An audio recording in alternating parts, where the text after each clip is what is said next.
विधेयक सन 111 सन 2025।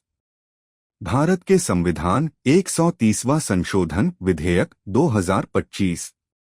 भारत के संविधान में और संशोधन करने के लिए एक विधेयक इस प्रकार अधिनियमित किया जाए कि संसद द्वारा भारतीय गणराज्य के 76वें वर्ष में निम्नलिखित रूप से प्रावधान किए जाते हैं। एक, संक्षिप्त नाम और प्रारंभ। एक, इस अधिनियम को भारत का संविधान 130वां संशोधन अधिनियम 2025 कहा जाएगा। 2, यह अधिनियम उस तिथि से प्रभावी होगा जिसे केंद्र सरकार राजपत्र में अधिसूचना द्वारा नियुक्त करेगी। 2, अनुच्छेद 75 में संशोधन।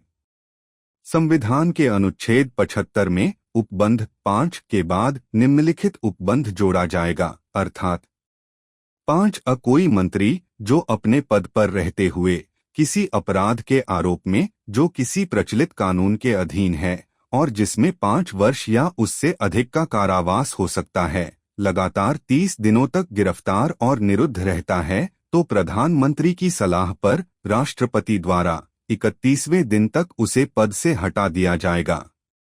परंतु यदि प्रधानमंत्री द्वारा ऐसी सलाह राष्ट्रपति को 31वें दिन तक नहीं दी जाती है, तो उस मंत्री का पद उस दिन के बाद से स्वतः समाप्त हो जाएगा।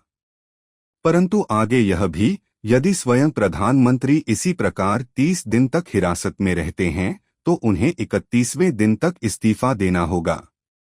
यदि वे इस्तीफा नहीं देते हैं, तो उनका पद भी उस दिन के बाद से स्वतः समाप्त हो जाएगा। परंतु साथ ही इस उपबंध के अंतर्गत हटाए गए प्रधानमंत्री या मंत्री को रिहाई के पश्चात राष्ट्रपति द्वारा पुनः नियुक्त किए जाने से कोई नहीं रोकेगा। 3, अनुच्छेद 164 में संशोधन।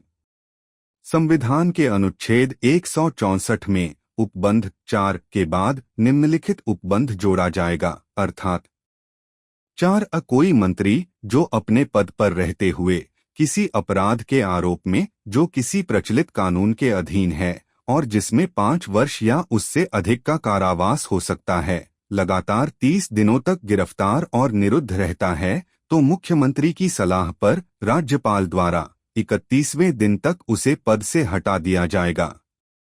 यदि मुख्यमंत्री द्वारा ऐसी सलाह 31वें दिन तक राज्यपाल को नहीं दी जाती है, तो उस मंत्री का पद उस दिन के बाद से स्वतः समाप्त हो जाएगा। यदि स्वयं मुख्यमंत्री इसी प्रकार 30 दिनों तक हिरासत में रहते हैं, तो उन्हें 31वें दिन तक इस्तीफा देना होगा, अन्यथा उनका पद भी उस दिन के बाद स्वतः समाप्त हो जाएगा। साथ ही इस उपबंध के अंतर्गत हटाए गए मुख्यमंत्री या मंत्री को रिहाई के पश्चात राज्यपाल द्वारा पुनः नियुक्त किए जाने से कोई नहीं रोकेगा। 4, अनुच्छेद 239 में संशोधन।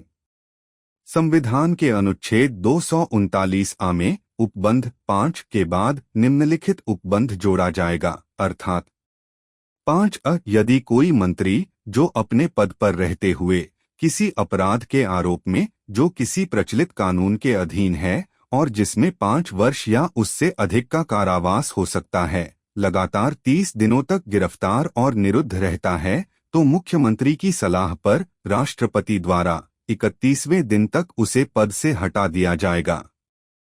यदि मुख्यमंत्री द्वारा ऐसी सलाह राष्ट्रपति को 31वें दिन तक नहीं दी जाती है, तो उस मंत्री का पद उस दिन के बाद से स्वतः समाप्त हो जाएगा। यदि स्वयं मुख्यमंत्री इसी प्रकार 30 दिनों तक हिरासत में रहते हैं, तो उन्हें 31वें दिन तक इस्तीफा देना होगा, अन्यथा उनका पद भी उस दिन के बाद स्वतः समाप्त हो जाएगा। साथ ही इस उपबंध के अंतर्गत हटाए गए मुख्यमंत्री या मंत्री को रिहाई के पश्चात राष्ट्रपति द्वारा पुनः नियुक्त किए जाने से कोई नहीं रोकेगा। उद्देश्यों और कारणों का विवरण। जनप्रतिनिधि भारत की जनता की आशाओं और आकांक्षाओं का प्रतिनिधित्व करते हैं। उनसे अपेक्षा की जाती है कि वे राजनीतिक स्वार्थ से ऊपर उठकर केवल सार्वजनिक हित और लोगों के कल्याण के लिए कार्य करें। यह भी अपेक्षित है कि मंत्रीगण का चरित्र और आचरण किसी भी प्रकार के संदेह से परे होना चाहिए। यदि कोई मंत्री गंभीर आपराधिक आरोपों में गिरफ्तार होकर निरुद्ध होता है, तो वह संवैधानिक नैतिकता और सुशासन के सिद्धांतों में बाधा डाल सकता है तथा जनता का उसके प्रति संवैधानिक विश्वास कमजोर कर सकता है। वर्तमान में संविधान में ऐसा कोई प्रावधान नहीं है जिसके अंतर्गत गंभीर आपराधिक आरोपों के कारण गिरफ्तार और निरुद्ध मंत्री को पद से हटाया जा सके।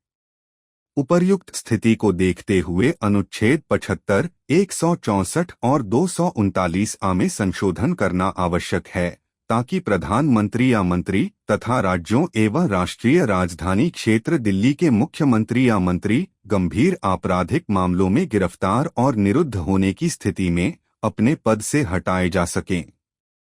इस विधेयक का उद्देश्य उपर्युक्त प्रावधान करना है।